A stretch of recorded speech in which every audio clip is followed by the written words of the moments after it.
चलिए, मैं कुछ इंपॉर्टेंट फैक्ट्स के बारे में डिस्कशन करता हूँ। जैसे कि आप सब कोई जानते हो कि जे जे थॉम्सन को ने इलेक्ट्रॉन की डिस्कवरी के बारे में जिक्र किया था, इलेक्ट्रॉन की डिस्कवरी करी थी और ये डिस्कवरी कैथोड रेज एक्सपेरिमेंट से हुआ था।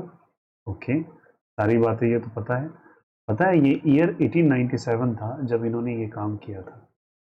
और बातें यहाँ तक नहीं, 1907 के अंदर इन्हें इसके चलते नोबेल प्राइज भी मिलता है। तब जब कभी इन्होंने इसका एक्सपेरिमेंट किया तो इस बात को इनको श्रेय देने के लिए कि इन्होंने सब एटॉमिक पार्टिकल्स, पहला सब एटॉमिक पार्टिकल्स का खोज किया और इस कारण से 1907 में इन्हें नोबेल प्राइज से सम्मानित किया जाता है। बातें यहाँ तक नहीं आती है, यहाँ तक नहीं रुकेगी।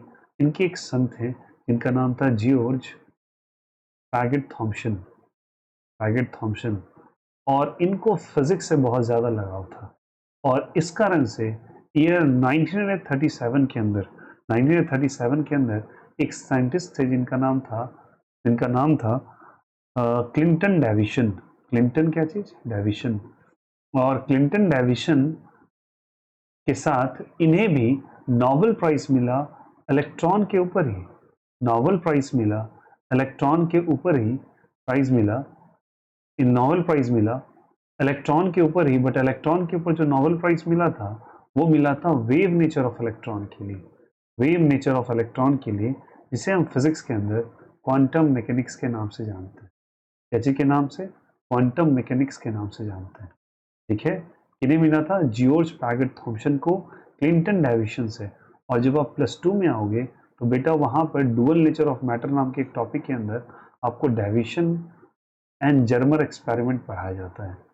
और डेविशन एंड जर्मर एक्सपेरिमेंट जो है वो एक्चुअली इन्हीं के नाम पे रखा गया है, बट इनको जो नोबेल प्राइज मिला था ईयर 1937 में because of the wave nature of electron, उनमें इनके सन मतलब जे जे थॉम्सन के सन जियोर्ज पैगेट थॉम्सन का भी नाम आता है, जिन्होंने फिजिक्स के अंदर ये बात को प्रूव किया था कि इलेक्ट्रॉन के पास वेव नेचर भी होता है।